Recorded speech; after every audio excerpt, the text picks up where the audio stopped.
dedicated to each and every one of you who appreciate a great glass of wine. You know what I mean? It's Monday. Let's raise a glass to the beginning of another week.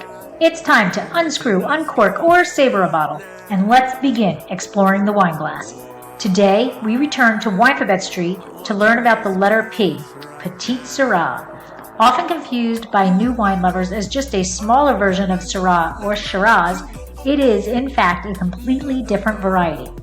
Petite Sirah, also known as Durif, is a man-made variety that resulted from the cross between Syrah and Peloursin. The objective of the cross was to make a grape variety that is resistant to powdery mildew. It was first brought to California in 1884 by Charles McIver and had a similar history to Zinfandel during Prohibition, thanks to the ability to travel cross-country well. I had the privilege of sitting down with Steve Tenbrink of Tenbrink Cellars and his daughter Lisa Howard of Tolenas Winery in Suisun Valley, California, Petite Sirah Capital of the world. Hey everybody, I'm Lori Budd, a UC Davis winemaking program, someday service, champagne specialist, and WSET Level 2 graduate. You can find Exploring the Wine Glass on all the socials, as well as your favorite podcast catchers. If you haven't subscribed yet, now's the perfect time to swipe, subscribe, rate, and review. I promise I'll never tell you what to drink, but I'll always share what's in my glass. Hey everybody! Welcome to Winephabet Street. It is a wonderful Monday evening, and today we are up to the letter P. And we are talking about Petite Sirah. And for those who are watching, you can see that today we are up to the letter P, and we are talking about Petite Sirah. And we have two special guests with us today. Our first is Lisa Howard of Tolenas Winery, and then Steve Tenbrink of Tenbrink Vineyards. So they are going to give us the lowdown on everything there is to know about Petite Sirah.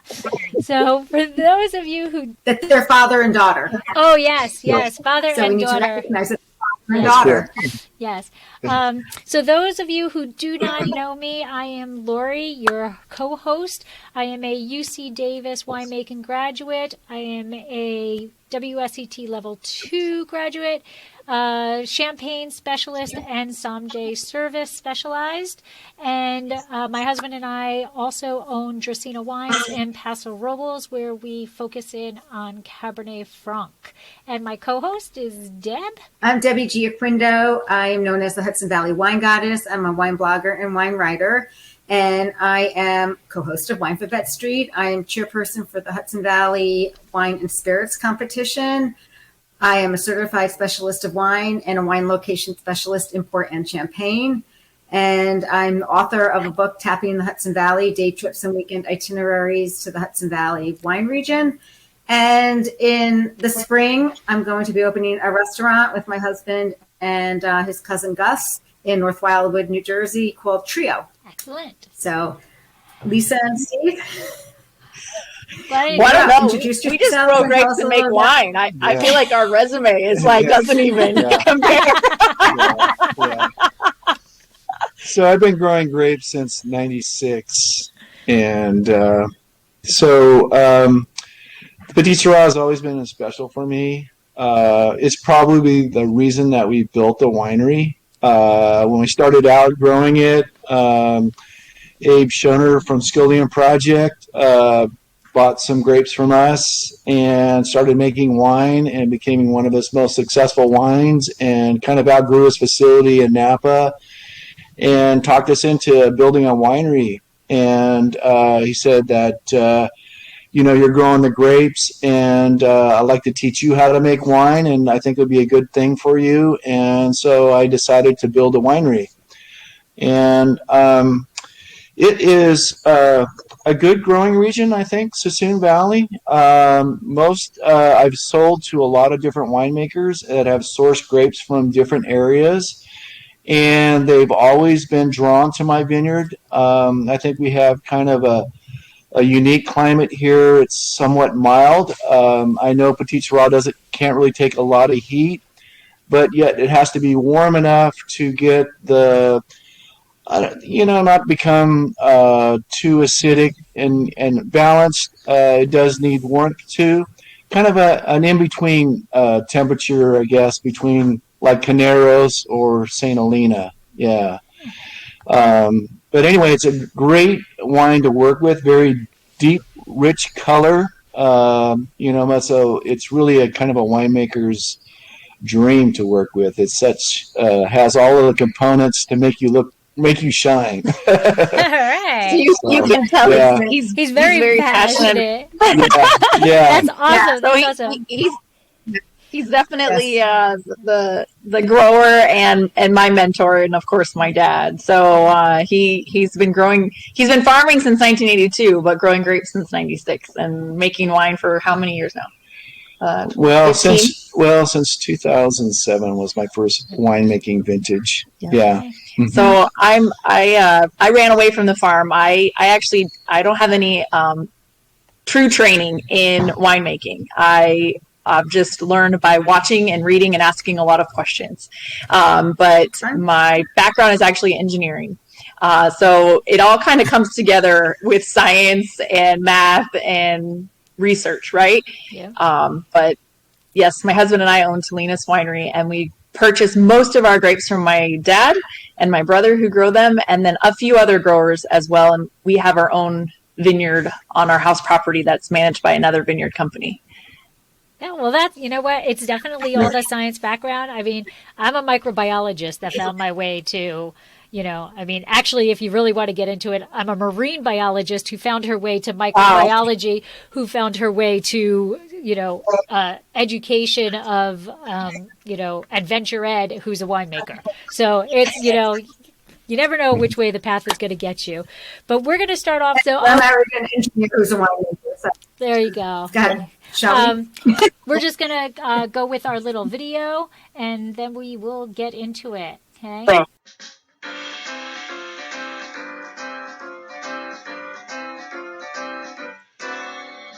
A, B, C, D, E, F, G, H, I, J, K, L, M, N, O, P, Q, R, S, T, U, V, W, X, Y, and Z. Now I know my ABC. Next time, won't you sing with me? But anyway, before we actually get into the whole interview process, I have to give a huge, huge shout out to Amber Burke of Wine Travel Eats, because she is really the person who got this connection for us. And so I want to give a big thank you to her for reaching out to you on our behalf and allowing us to get you on Winephabet Street. So thank you, Amber. Thank you. Thank you, Amber. Thank you, Amber. So first of all, we are all about Petite Sirah tonight. So Steve, you were kind of going into a little bit about it, but before we get into the grape itself, I want to talk a little bit about Suisun Valley. Yes, I said it right. Yes. Okay. It makes me so happy, right? So the AVA itself was established in 1982, which is only 1 year later than Napa. So can you just go into a little bit of history about the AVA and, what's special about the AVA, and let's hear why it's so fantastic. Well, and where it's located. Oh, that's true. The California geography. We're actually the neighboring valley to Napa. We actually border Napa Valley, and our climates are very similar.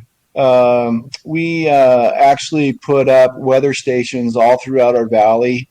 It recorded our climate on a minute-by-minute basis, and we did this for quite a few years. And it really matches up. The cooler side of our valley is much like Carneros, and the warmer part is much like the St. Helena area. Yeah, we like to say it's like Napa Valley shrunk down into this neat little small area. All the different microclimates in Napa in one little area that you can visit in a day. So we know that we have the climate. Our soils are somewhat rich. And so we've had to try to combat that with different cover crops and also by deficit irrigation to try to stretch the vines back.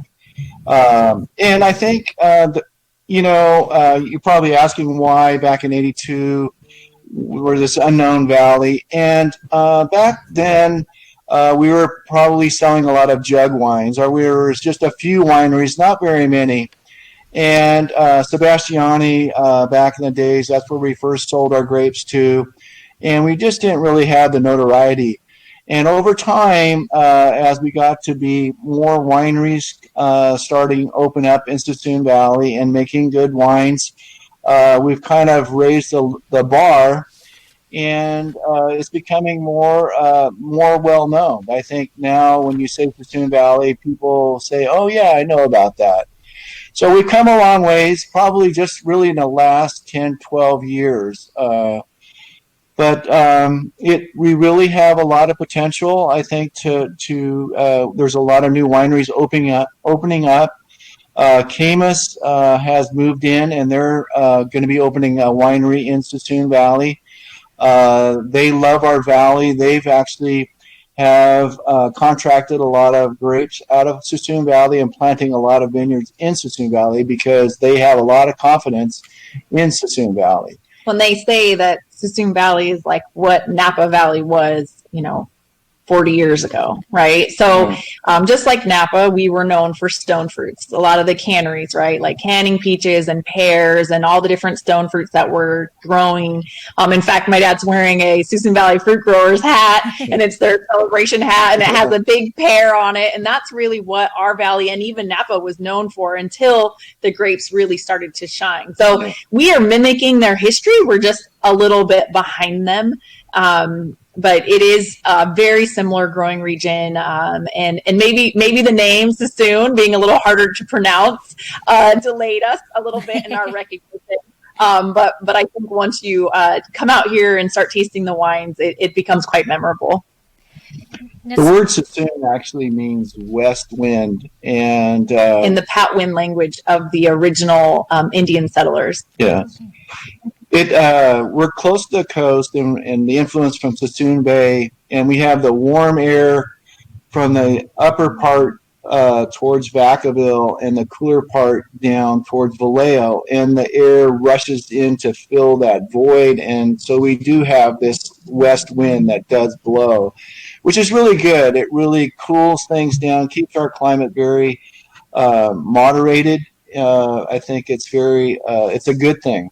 Yes. Do you have a big diurnal shift, or is it more of a constant temperature? No, we have a large shift from days and nights. That's what makes us a wine grape growing region.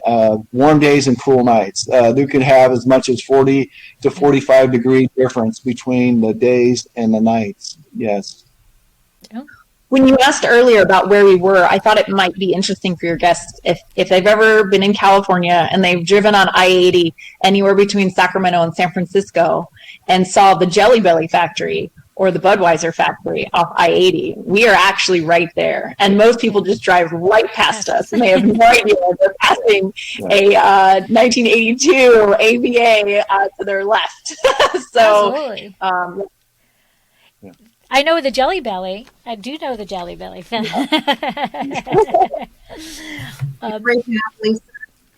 Do you think that it's just more of a marketing type thing, that Napa kind of got that jump early, or in '82, where like you had mentioned about the stone fruit, were you still really kind of into that stone fruit aspect? Yeah. Napa really got a jump on us. I mean, they started growing grapes and started to develop a real high reputation for a grape growing region. And it really took off. And we're just behind. So you have to realize probably 15 years ago, well, it's been more than like 20 years ago, there was a lot of pears here. And then the canneries started to shut down, and we didn't have a place to sell the pears anymore. becomes more and more people are buying fresh fruit now, not canned fruit. And so our industry really declined, and then we started to go into other things, and we started growing grapes. And like I say, over time, we've started to build a better and better reputation over the years. We started out, kind of in the jug wine era and selling to Sebastiani. And then as time went on, we started to do better grape growing practices and learn more. And we really raised the bar. Yeah. Yeah, I think, everything you said plus what you're saying, it kind of is all coming together at this point where the landowners in our valley, they didn't need to make wine for their income. They were farmers. They grew the grapes and they sold the grapes to other wineries. And then once they started realizing what these wineries were doing with their grapes and how good the wine was, it was like, wait a minute, we can make good wine here. But then the family started dabbling in making wine themselves and then realizing it was good. And then that just kind of domino effect. So that's really what happened here. I mean, there's been families making wine here for many, many generations. But as far as the growth, more recent growth is that the growers themselves are realizing that they're the potential to make wine themselves. And I think maybe some of those winemakers that were getting really good deals on grapes for many years are like, darn it, they figured out our secret. Right? Why sell all this grapefruit when we're going to make it ourselves? We're going to make it ourselves. Yes. That's fantastic. Yeah, we're allowed to blend. Like Napa can blend a 20% percentage of Suisun Valley grapes and into their grapes and still call it Napa Valley. Right. So we're starting to do that, to keep their costs down because our grapes were much more reasonable than Napa Valley grapes. Yeah. So, but it just goes to show you that we had a level of quality that was very similar to theirs, that they were willing to blend into their wines. Absolutely. Yeah. Absolutely. So I have to ask this because I promised Amber I would. So tell me, why is Suisun Valley Petite Sirah capital of the world? Okay. Well, yeah.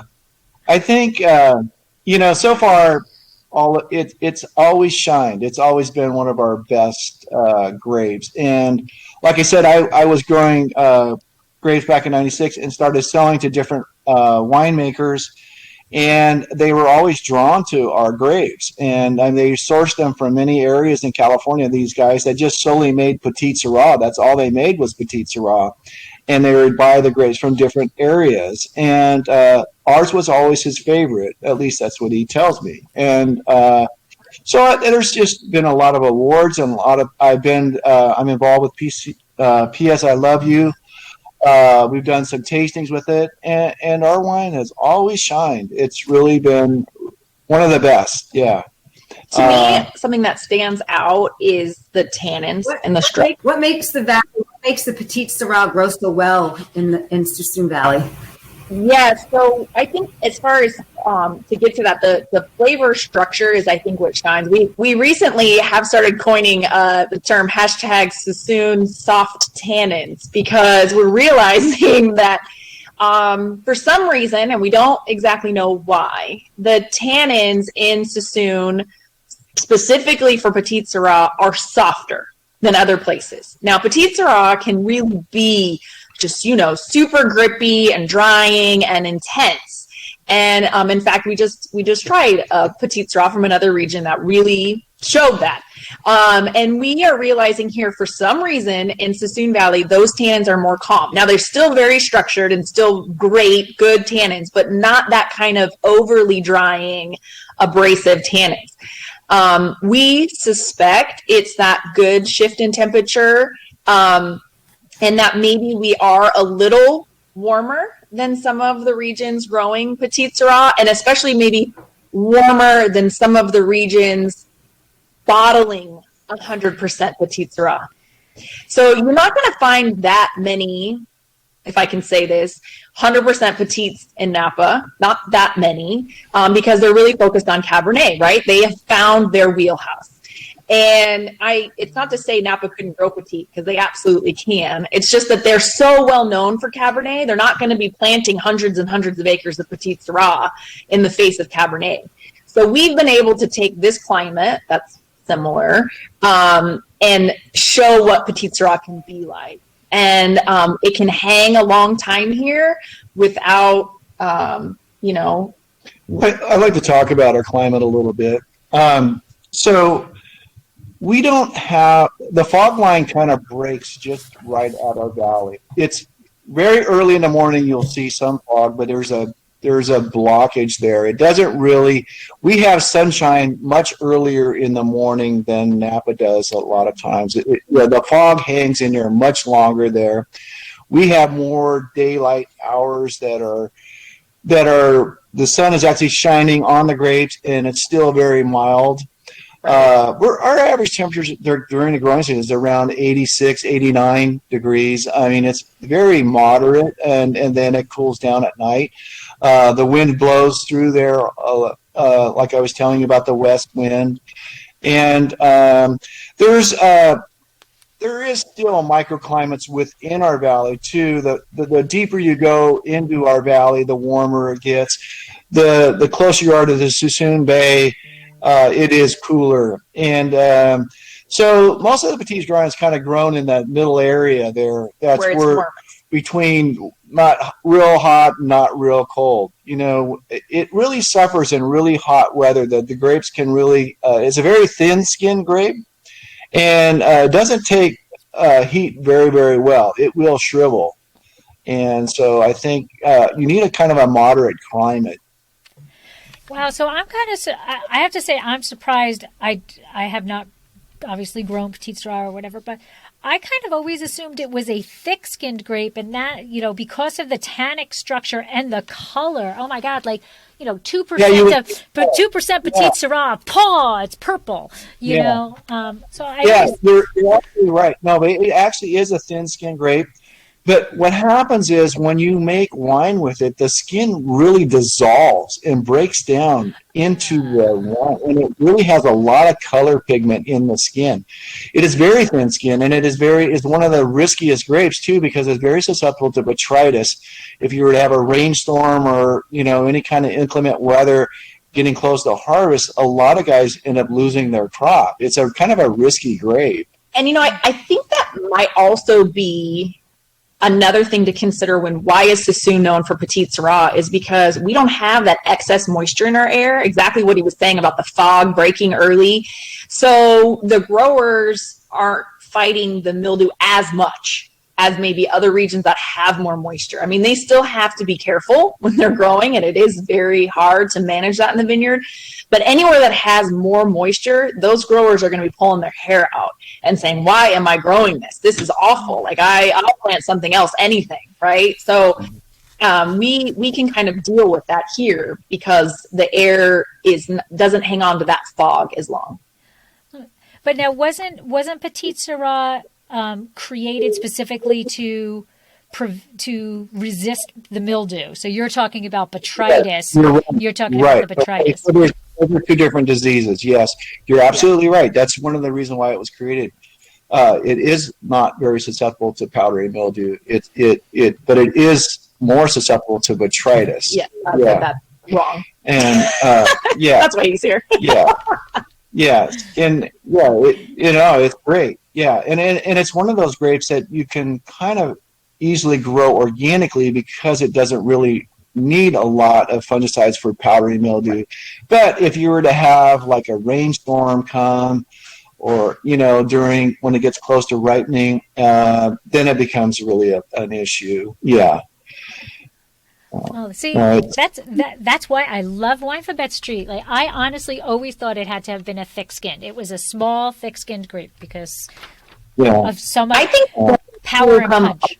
The seed tannins. And so if you're not careful with making Petite Sirah and you're exposing the seeds within there, they can really get out of control pretty quickly. And now, a word from our sponsor. Bright light city, gonna set my soul, gonna set my Did you know that Dracaena Wines has a wine club?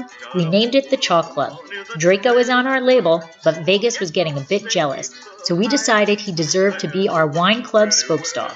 In Las Vegas, betting chalk means that you are betting on all of the favorites, and we're gambling that once you taste our wines, we will become one of your favorite wineries. The club is simple, yet a bit different than most. We don't ask for a lot of commitment like others do. Choose between 3 tiers. The Sweet 16, where you'll receive 3 bottles twice a year and get 25% off all orders. Sign up for the Elite 8 and get 30% off all orders and receive 4 bottles twice a year. Or make it to the Final 4 and receive 6 bottles twice a year, as well as receiving 35% off all purchases. All tiers receive discounted shipping, are customizable, and are eligible for unlimited referral bonuses. Add $15 to your bank for each person you refer. Head to www.dracaenawines.com or the link in the show notes to find out all the Chalk Club has to offer and to sign up. We've stocked the odds so that you can get our award-winning wines without breaking the bank. What type of soil do you have in Suisun, and what Petite Sirah enjoys? I think our soils are very well drained. I think that's really important, and it's one of the ways that we're able to kind of control the vigor is through deficit irrigation and not giving them too much water.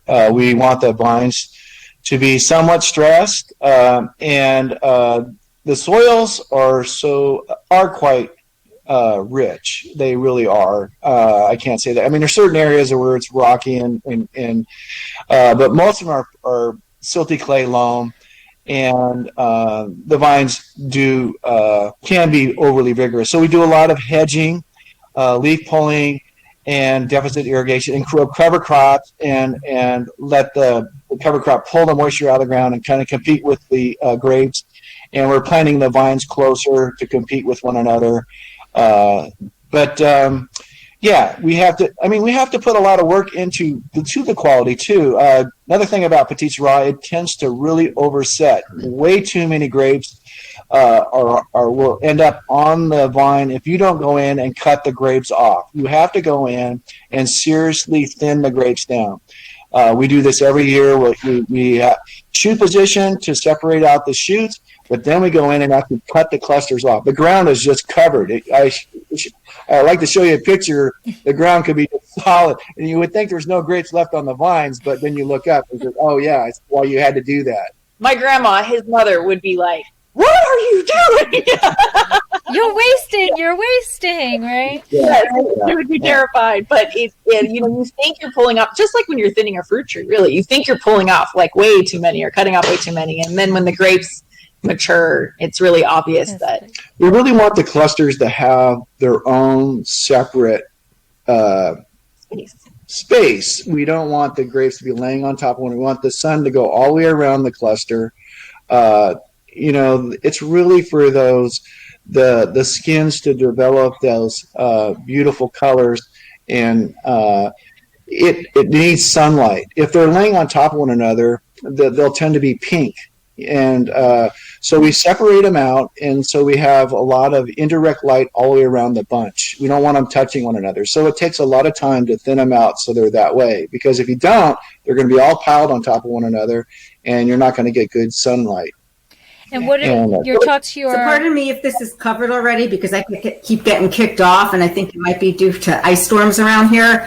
But is Petite Sirah late ripening, early ripening? It's pretty late. Yeah, it's probably just before Cabernet. Yeah, it's one of the last things we bring in. Yeah, we're looking at most of the time October. Okay. Yeah.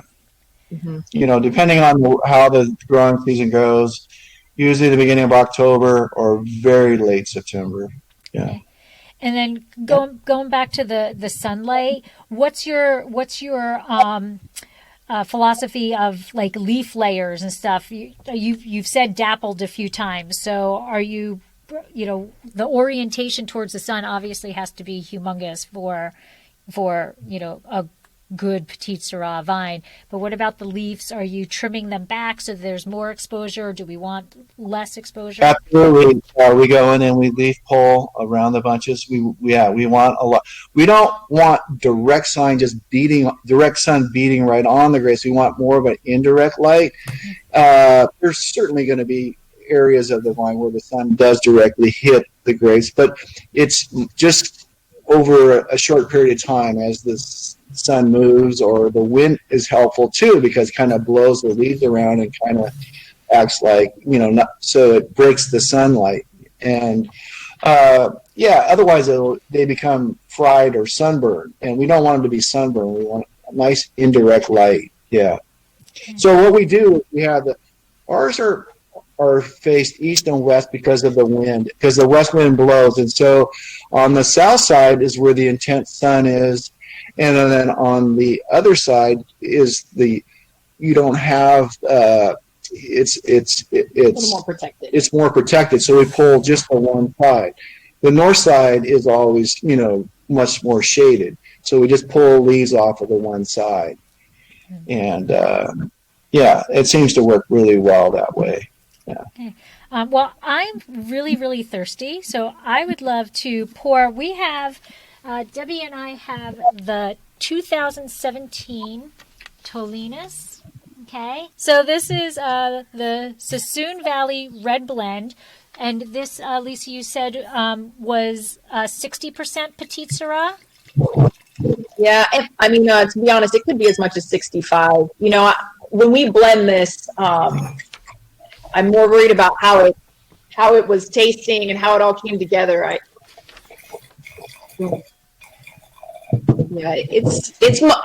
always consider this a Petite Sirah based blend. Okay. It's really the foundation of this wine. The addition of the Cabernet and the Zinfandel is just to take it, just a slight variance from a standard Petite Sirah, and I'll tell you why. To be honest, we did this because my dad's 100% Petite Sirah it's pretty killer. So if we were both selling 100% Petite Sirah and one says Tenbrink and one says Tolenas, we would be competing maybe a little more than we wanted to. So I decided to make ours a red blend. So that's the backstory on why we have a red blend and he has a Petite Sirah. Behind the scenes. So a lot of people say, aren't you the same family? And I said, yes. And we see each other all the time. We have dinner many times a week together. But we do have separate bank accounts. So I want to share with you in the chat, one of our very, he's a super fan. He's here every month with us. Michael Kelly, he has named you, and I'm not aware if, you're familiar with Michael Kelly? We know. Okay, Kelly. So he has named you the top Petite Sirah of 2020, Steve. So he wrote an article. He put it in the chat. I don't know if you could see the chat or not, but I wanted to let you know, if you were not aware of that he talks about you very highly. But we had the pleasure of having Michael Kelly for a tasting, and he is a very knowledgeable, very kind man, and we have been so fortunate for his kind words. So thank you, Michael. All right, so let's talk a little bit more. So I'm guessing then that this is not, so by your comments, I'm going to say that this is not co-fermented, that you've picked this individually and they ferment independently. So you want to just take us through your winemaking process for this? Sure. We definitely ferment each one of them separately. I always am just grateful that Mother Nature gives us varieties one at a time. So as a winemaker, we can manage them that way. Because if they all were ripe on the same day, I really don't know what we would do. But we typically, for this blend, the Tempranillo was fermented first, I would say. And then the Zinfandel, actually, for this blend. Then it was Petite Sirah and then the Cab. We fermented them all. This lot, the Petite Sirah was our biggest lot, so it went in a large, what we call our redo, which is a wooden fermenter that held, I think we did 8 tons that year. Yeah. 8 tons. That's quite a bit for us. That's a very large lot for us. And then the Cabernet, the Zinfandel, and the Tempranillo were done in much smaller lots. We do ferment in, actually what we're sitting on right here is what we call a puncheon, which is a large wooden barrel with the head removed. It's upside down, so we can use it as a table. And we ferment inside of those. We like to do a lot of gentle pump overs during fermentation. I'm kind of getting ahead of myself, but we do a nice long cold soak. Okay. When we bring it in, and our destemmer also is very gentle, and it destems almost whole berry. So when we're fermenting, the berries are intact. They don't go through a crusher at all. They destem right into the puncheon, and they look like cute little blueberries. My kids think they're blueberries. And like I said, cold soak for quite a long time. We like to have that native bacteria and yeast and all of that do some extra work on the grapes before we launch into fermentation. We think it gives some more complex aromas and flavors. And then we ferment pretty warm. I will say, when I first started watching him ferment, I thought he was absolutely nuts. I was like, everything I read says you're doing this all wrong. And he's like, well, do you like my wine? It works. I don't know. It's all wrong. And well, I'm gonna object. What temperature are you fermenting at?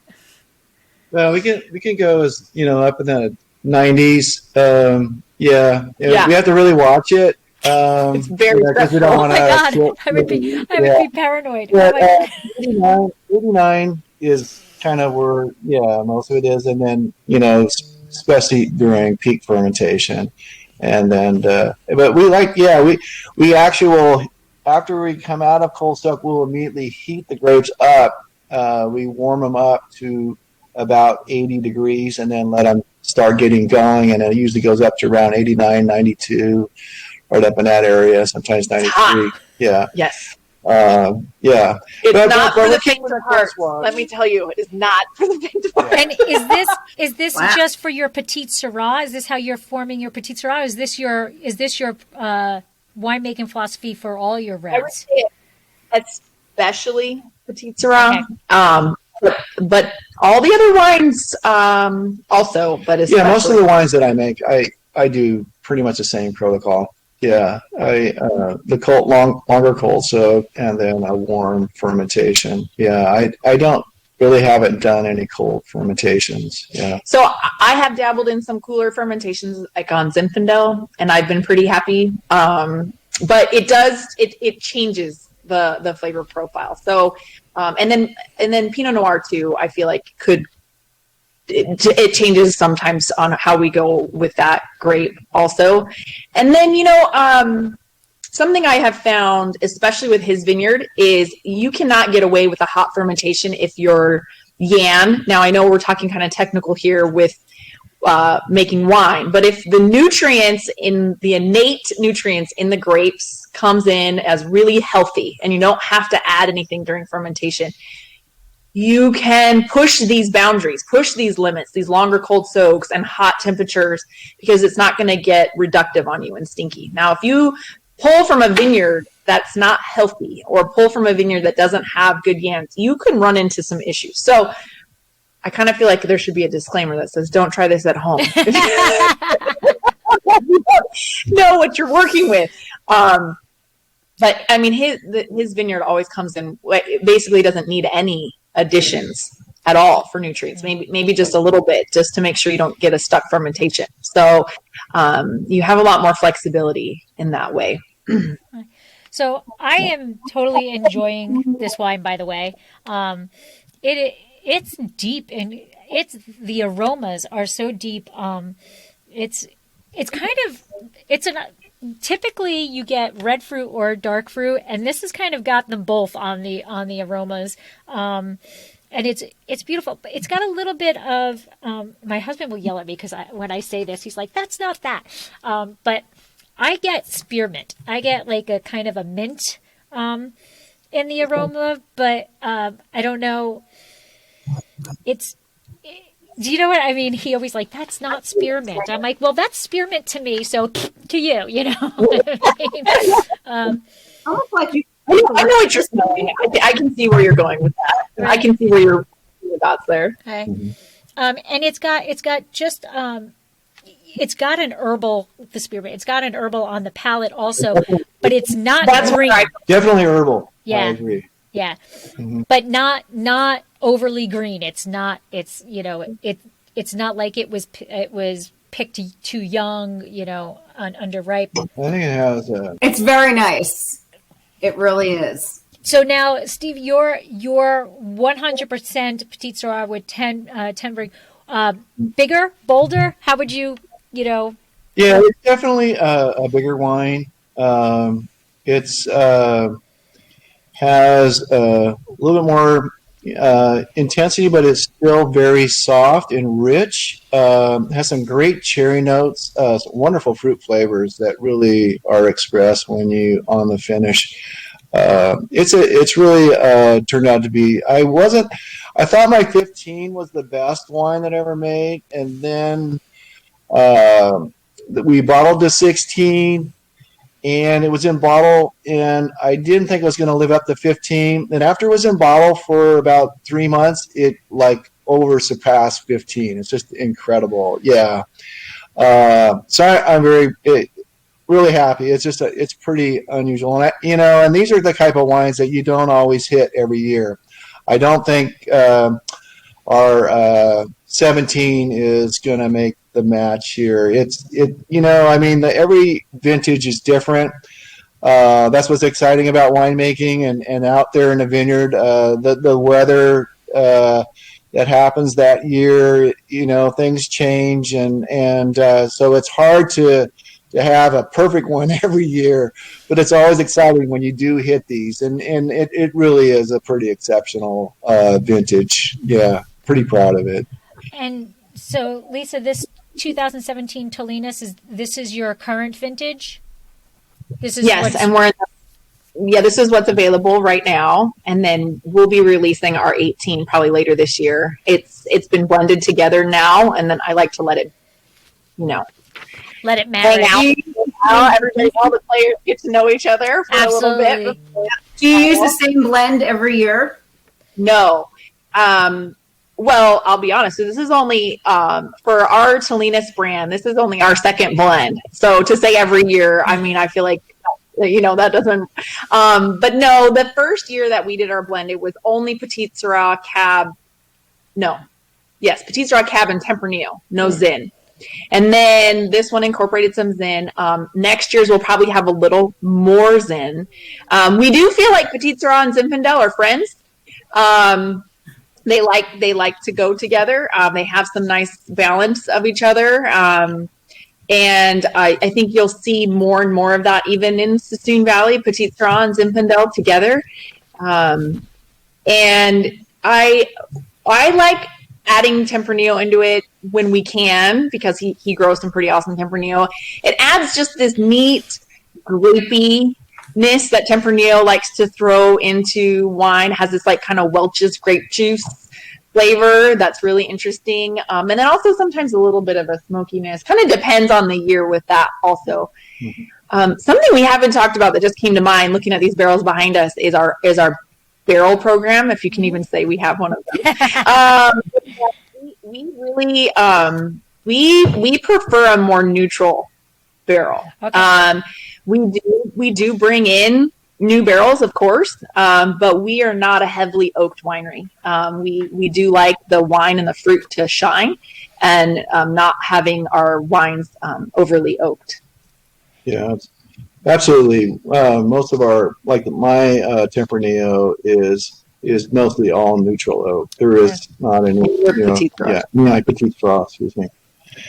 So are you're purchasing 1 year or 2 year old white barrels? Yes, that's right. Yeah. And Yeah, we have a good source for that. And because we really want the grape to express itself. We don't want it to be covered up, with oak. It really shines. It doesn't really need oak. It really shines on its own. Some wines, it depends on what you're doing. Maybe a solid Zin could use a little bit of oak. It's just like a chef in the kitchen, when you use it for spices and how they blend together and how you feel about what they feel like. I mean, what the taste is after that you really like and want to sell to people. And I really find that my Petite, I really don't want the oak on it. Yeah, we played around with it. We've done some, and I prefer the neutral barrels. Yep, we actually did an experiment in 2018, and we had 14 barrels of Petite Sirah, and we did 20% of them in new oak just to see the difference. And in a blind tasting, everyone preferred the Petite Sirah in neutral, not in new oak. So it really drove home for us that, especially for Petite, we don't. For me, when I taste the Petite Sirah out of especially a brand new barrel, it can actually be quite a bit more tannic than if it's right. So those tannins, those oak tannins, can really add on to the tannins of the grape. So who knows? Maybe that has something to do with our Petite being softer. I don't know. I really can't say because we've made some. We've aged some Petite in new oak, and it's still fairly soft compared to some others. But we do prefer Petite to be more in a neutral barrel. Well, they say that there's certain grape varieties that love oak, and then there's grape varieties that overlove oak, or that, I guess the other way, that oak loves those grape varieties. And, that could be... I agree. Yeah. So you were talking about the characteristics, and that's one of the things we talk about on Winephabet Street. So if we had Petite Sirah, so if you want to describe Petite Sirah characteristics, I'm picking up a wine that's Petite Sirah. What can somebody expect in their glass if they're drinking Petite Sirah? Well, first of all, it's going to be very dark and inky. It's going to be, yeah. And, it really, it's a big wine.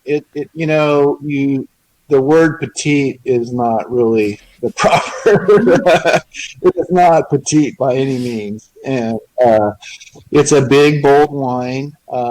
And you have to, be careful. It can be pretty tannic if it's not, done right. And but it's has wonderful structure. It's always been a wine that has been weak in color and structure. You add Petite Sirah to it, and it has a wonderful grape flavor that is of its own and very unique. Kind of I don't know. Mine has coffee, cherry, a lot of cherry. I get a lot of cherry notes. Blueberry. Your wine has a lot of, on the palate, the cherry and the blueberry pop on the palate. Yep. Mm-hmm. Black cherry and blueberry.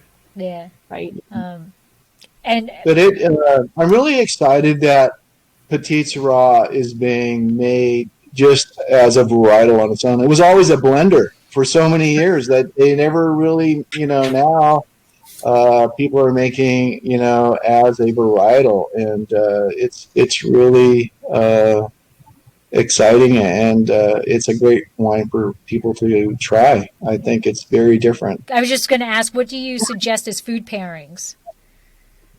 Oh, of course, steak. Yeah. It was a nice, good. Oh yeah. I mean, I know that not everyone's into red meat, but that is one thing that it's really good with. But it's any kind of pasta, it'll cut right through it, and it's a great food wine, totally food wine, and any cheese, and it's really meant with food. I think it really complements food. It really does. Yeah. Especially if for some reason you open a bottle of Petite and you find that maybe it is pretty tannic. If you do have it with food, that typically calms down. a little bit, right? Now, and then also, I mean, we should say, I mean, we don't typically decant yours because it doesn't really need it, but Petite Sirah is one of those wines where it can help with being open for a little while. So, you know, it can handle being decanted for a while. Sometimes we joke around and say Petite Sirah is better the next day. And that really can be true. And even in the cellar, we find that it's the wine that's the most forgiving if you're not topping on a regular basis or doing things like that. It has a lot of preservatives on its own. So, you know, don't be scared if you didn't finish your bottle and you need to hang over for the next, you know, hold it over for the next day. It sometimes will surprise you, actually. And it's really high in the antioxidants too. It's very good for you. Yep. It's got, and I can't pronounce it. Anthocyanins. That's it. It's very high in that. It's really loaded with that. Yes. That's for sure. Yeah, the deep rich color. You drink this, and then this will definitely extend your life. Yeah. Deb, you have to spend pictures on our Instagram of us all drinking Petite Sirah as a family with our purple tea. So. Yes. All right, so we have food pairings. We have general characteristics. I have to ask about this because, quite honestly, this is one of the funniest things I have seen in a really long time, and I need to go see it live and take a picture with it. I don't know if you guys are going to be able to see that, but this is the Suisun Valley Petite Sirah Capital of the world. Well, it says Petite Sirah Capital of the world, which is wonderful. But what I love is Napa's backside is taking shape, and that is great. So I need to know where this sign is because when I come, I'm getting a picture with this sign because I've got to ask because this is my immature mentality. How many people like drop their drawers at this sign? Like So yeah, that's our sign, and he definitely loves to make those funny, bold statements. And his winery is one of the first ones you approach if you're coming from the backside of Napa Valley, so which is what the locals call the back hillside. And I haven't seen anyone drop their drawers. No, is it just me who thinks that way? It's just me who thinks that's like the first thing that entered my mind. Like if I was going to go take a picture, like that's what you would do. I love it. In my mind. Oh, see, I thought I was like, I thought everybody would think that, but I guess not. There are lots of people taking pictures, and definitely suggestive pictures. Okay. All right. So, aging potential for Petite Sirah. What's your recommendation? Absolutely. I mean, it's just like a cab. Over years, it can get better and better. I like to, it has the ability to age. I guess that's what I want to say. With the structure and the tannins that are in the wine, it ages well. And it's something I like the fruitiness in my wine, and I like the fresh fruitiness, and I don't want that to get to the point where it becomes diminished. And I have this bottle of the 2015 here, and it's just so fabulous. It's still wonderful. I mean, now it's 6 years old. Really holding up, great fruit flavor. It's just such a joy to drink, and it's become a little bit softer and retained a lot of those great fresh grapefruit flavors that I like in a wine. And so it ages well. I did read an article that said that, it ages, around 6-7 years, but then some are made to age much longer. It really depends on the winemaker, on the producer, and how they. It does, and it depends on what there's a lot of things that happen over time that change the the structure and flavor of the wine, and it depends on what you like. It goes in a direction that becomes very interesting, and just that more people may want that flavor or enjoy that type of flavor, but it's kind of like the own person's palate, just like I like the Rieslings. This is kind of off the subject, but I do make Rieslings, dry Rieslings, and it's amazing over time the change in flavor of that wine. It really ages well. It becomes more herbal and eucalyptic, and a lot of the interesting flavors develop over time.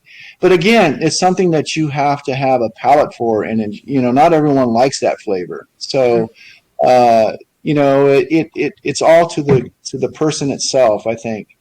And when you age wine and you think, God, I really like this wine better than I do the younger wine, and it's all about that personal, flavor. Yeah, I think that the Petite Sirah, it can have a little bit higher pH level in our valley. And so at first, people would say, well, that thing's never going to last, past a year or two.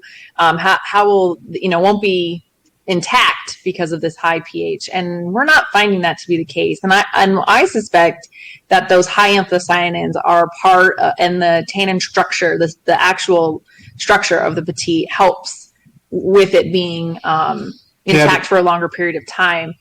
Because, even your wines, he doesn't fine or filter his wines. They are pretty low sulfur too.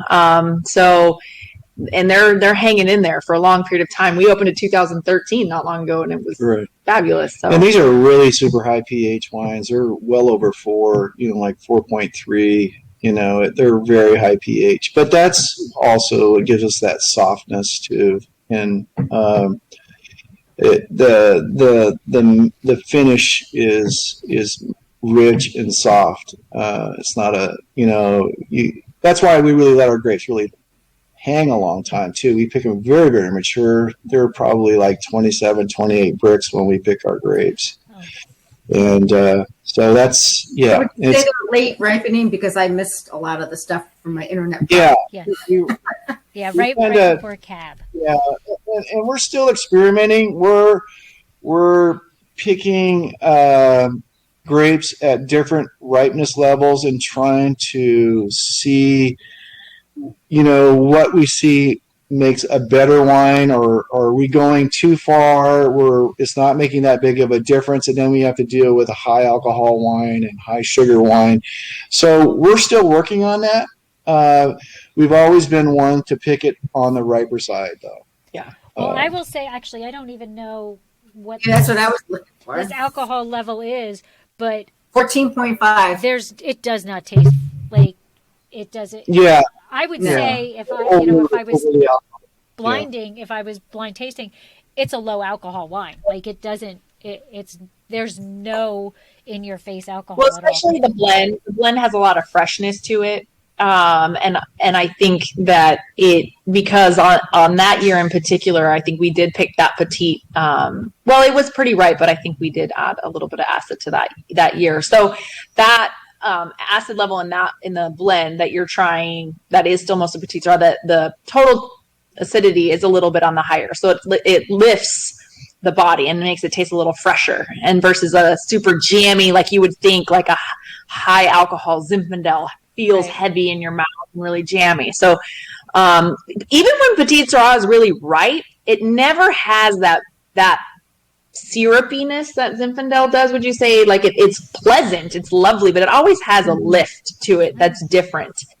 Interesting. Yeah, the term is just when they become too syrupy, they become flabby, and it's not. Well, then it doesn't go good with food. Yeah, which is not our favorite. You want it to come in and finish out clean and bright, and not too tannicky, but rich. You got to find all those balances and to make a pleasant experience. Yeah, but it's certainly a wonderful grape to work with. so we're at our hour, but you know what, Lisa, I never asked you, where did the winery name come from? Right. So for my husband Cliff and I, our winery is Tolenas, and that came from when we bought our ranch in Suisun Valley. We were looking through the historical deeds, trying to come up with a name for our winery, trying to get inspiration. And we found out that our property is lot 38 of the original Rancho Tolenas, which is the Mexican land grant that spans Napa and Solano County. And Suisun Valley is in Solano County. So it's pretty much as soon as we saw that name and realized it wasn't taken, we were like, this is perfect. That second part is very important. It was right.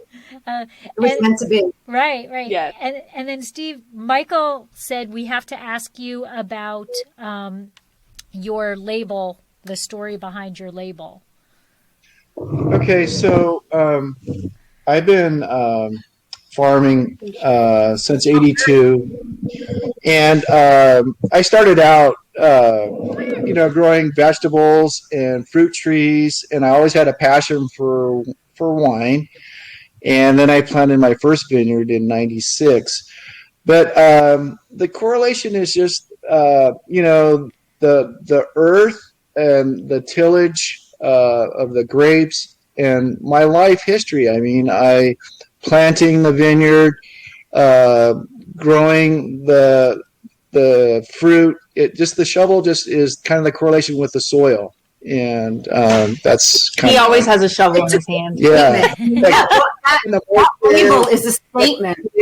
Statement to you. Yeah, it's always have one in my truck. That's awesome. It's prettier in person. Yeah. So that's awesome. That is a great story. I love it. Deb, I know you were in and out a lot. So I just want to say thank you very much for joining us and sharing your knowledge on Petite Sirah and sharing the wine. By the way, I'm having cheese later with the wine, so I'm just waiting for my husband to get home to. Well, I'm going to have the rest of this tomorrow when I make this veal dish that I'm going. Oh, that will be good with that. Yes, I'm going to put the pork in it, and it's going to be going with the veal tomorrow. Yeah, see, I'm one of those non-meat people, so.